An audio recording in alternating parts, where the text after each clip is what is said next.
12, come in. Station 12, do you read?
Your block is now charged with permissive inactive coercion. 5 rapid units instructed.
disruptor in our midst, one who has acquired an almost messianic reputation in the minds of certain citizens. His figure is synonymous with the darkest urges of instinct, ignorance, and decay. Some of the worst excesses of the Black Mesa incident have been laid directly at his feet. And yet unsophisticated minds continue to imbue him with romantic power, giving him such dangerous poetic labels as the one free man, the opener of the way. Let me remind all citizens of the dangers of magical thinking. We have scarcely begun to climb from the dark pit of our species' evolution. Let us not slide backward into oblivion, just as we have finally begun to see the light. If you see this so-called free man, report him.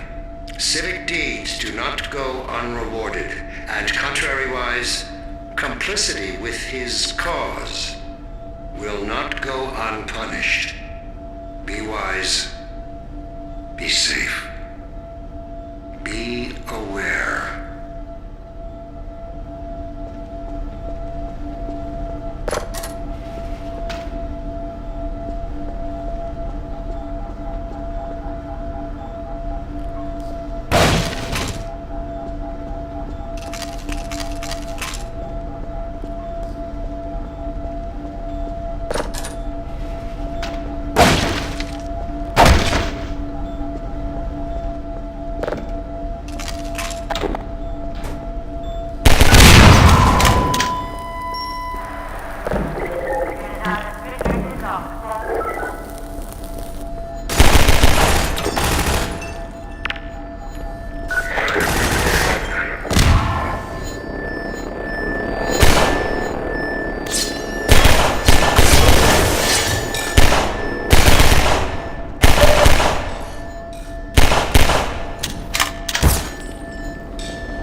Jury, unit down at restricted block.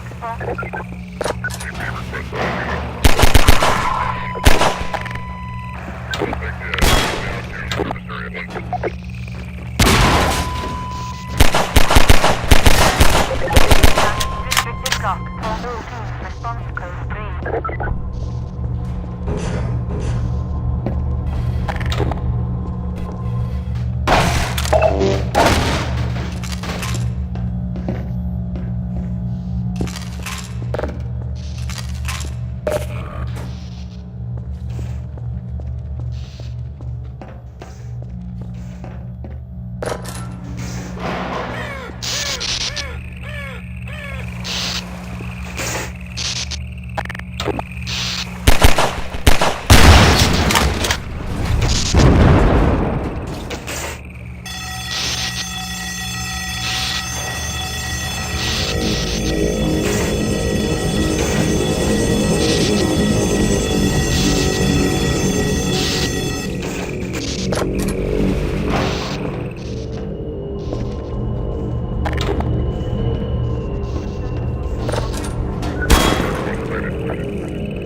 Unity service. Remaining units contained.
I wouldn't believe it if I couldn't see with my own eyes. Dr. Gordon Freeman himself.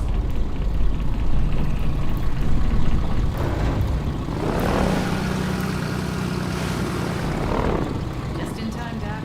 We gotta move out before the Combine picks us up. We're just getting ready to pull out. We better hurry. We gotta tear down this camp and get out of here. Greetings to the free man. Come on in. I'll show you what you're up against.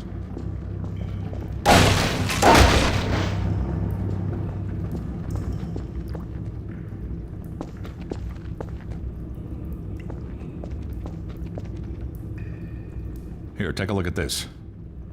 This here's the dam. It's just up ahead. Eli's hideout is here, a stone's throw from the apron and nestled in the old hydro plant. But getting there, with that hunter chopper on your ass, next to impossible. Good news is, the Vortigaunt's working his magic on your airboat, so you'll have a little more firepower going forward. I think he's just finishing up now. Go on out.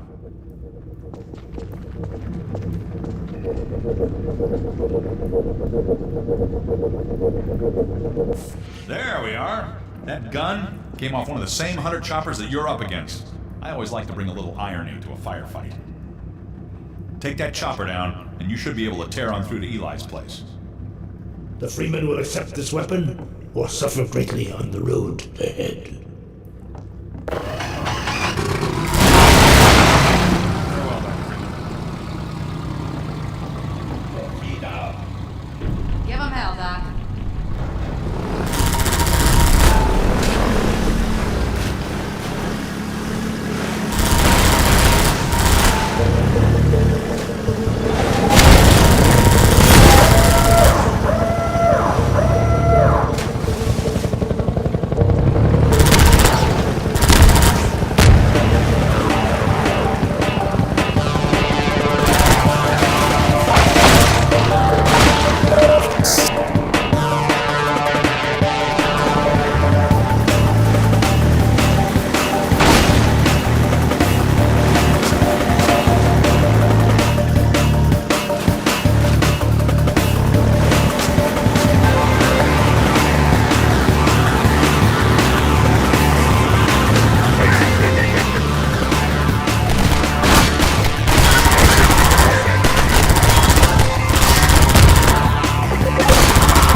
We remember the Freeman.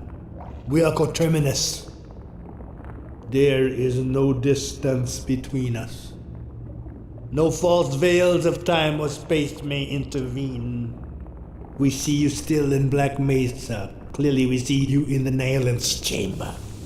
We bear witness to the bright eternity of the Nihilant's demise. You leap, you fall, we see you crash between the barriers. For a brief time you joined us, you are one between the worlds.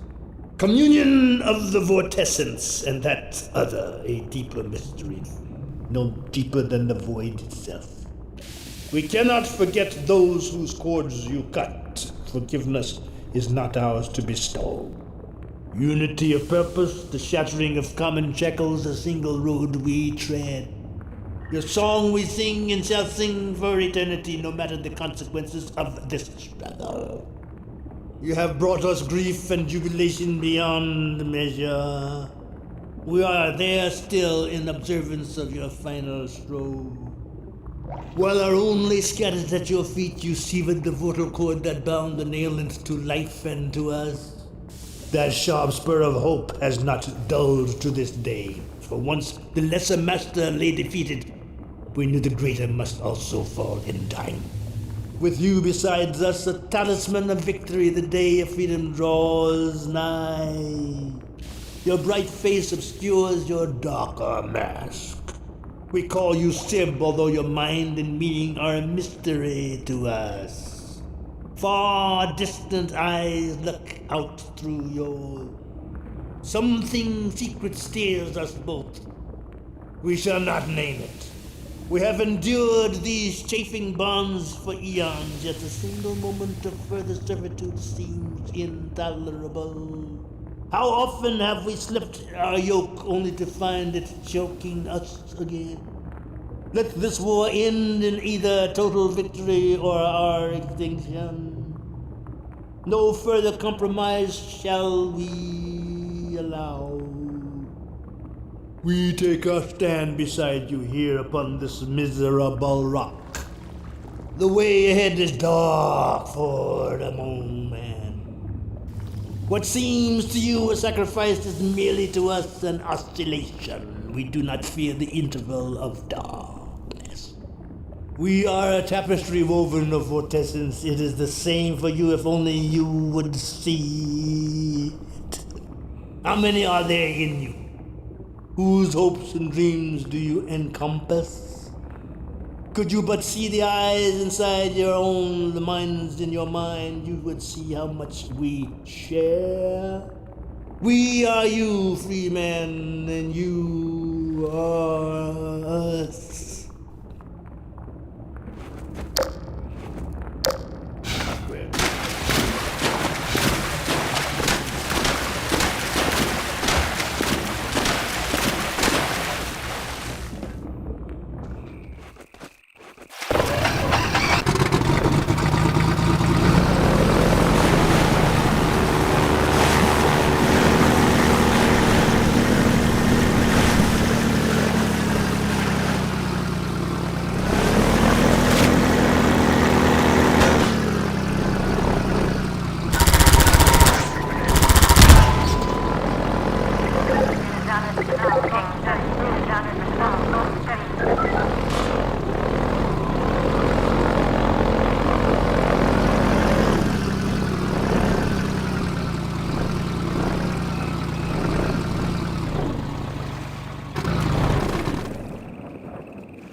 Something that made Half-Life 1 unique among its peers was the existence of allies. Most similar games of that era cast all other characters as enemies of the player, and Half-Life 1 was to be the same way. However, after some experimentation with the concept of friendly NPCs, playtesters found them helpful and endearing, and it was then decided that they should become a major component of the game. The team then wondered about creating a third NPC relationship, a group or character whose motives seemed indifferent to the player. This was the birth of the mysterious character who's known only as the G-Man. He watches the player from afar with an expressionless face, stalking players through their journeys and possibly influencing future events. He is exceptionally calm and collected when considering the events of the games he appears in. There is still much mystery surrounding him, with the only known information having been extracted from game files or decoded from riddle-like dialogue. His employers, his interest in Gordon, and his ability to stay one step ahead of the player are still unexplained. Originally, the canals were designed in such a way that the player was speeding past enemies which were above them. However, many players would instead choose to engage these enemies, not wanting to miss any aspect of the game. In order to maintain proper pacing, the game's canals were redesigned so that each segment was focused on either driving or fighting exclusively. Valve, unwilling to break the first-person perspective, had to fine-tune how closely the player's view was attached to the airboat to maintain a sense of realism without causing nausea. Too close and every bump jolted the screen, too far and the player wouldn't feel attached to the craft. By carefully adjusting how the player's view bobbed and tilted relative to the surrounding airboat, they were able to solve this problem while keeping the player's view within the vehicle. Half-Life 2's Combine Hunter Chopper serves the same purpose as the HECU's AH-64 Apache from Half-Life 1. Its constant stalking of the player, along with its barrage of bullets, keeps the player dashing from cover point to cover point until provided with a weapon to take it out of the sky, satisfyingly destroying the menace that has plagued him or her for so long. Source's physics system was, in many ways, at the core of Half-Life 2. It was one of the first times a dynamic physics simulation was used in a video game on such a large scale. It was important not only that objects would topple correctly when knocked into, or fall properly when dropped, but that each object made the appropriate sounds when hit with a crowbar or dragged along a wall. It was important that each object had an appropriate amount of weight, and would do the proper amount of damage when whipped against the player or another NPC. The goal was to make the physics system seem so natural and complete that it wasn't something that the players would even notice. It would just be part of the game's world. When creating a computer program, encountering numerous bugs and glitches is unavoidable, and Half-Life 2 is no exception. However, something that makes games unique among software is that an unintentional mistake can lead to exciting new opportunities. Valve employee Brian Jacobson was programming the Hunter Chopper's bull-rushing behavior for this final fight. The chopper was supposed to rush towards the player from a distance, spraying bullets towards the ground as it went. However, instead of telling it to fire bullets, he accidentally instructed it to drop bombs, resulting in his frame rate crawling as bombs poured out of the craft. The concept was so cool, however, that it was retooled to work correctly within the game, and became a new behavior for the Hunter Chopper. This lone Vortigaunt, most widely known as the all-knowing Vortigaunt, is a prime example of Valve's affinity for Easter eggs, rewarding player exploration and optional exposition. Much like the G-Man, his messages are cryptic and up for interpretation. He strongly ties much of Half-Life 1's events to Half-Life 2, and is one of the few characters to make reference to the G-Man or the Nihilanth, along with references that possibly discuss the existence of the player controlling Gordon. He is also referred to as the Sore Throat Vortigaunt or the Singing Vortigaunt. We have lost all dear to us.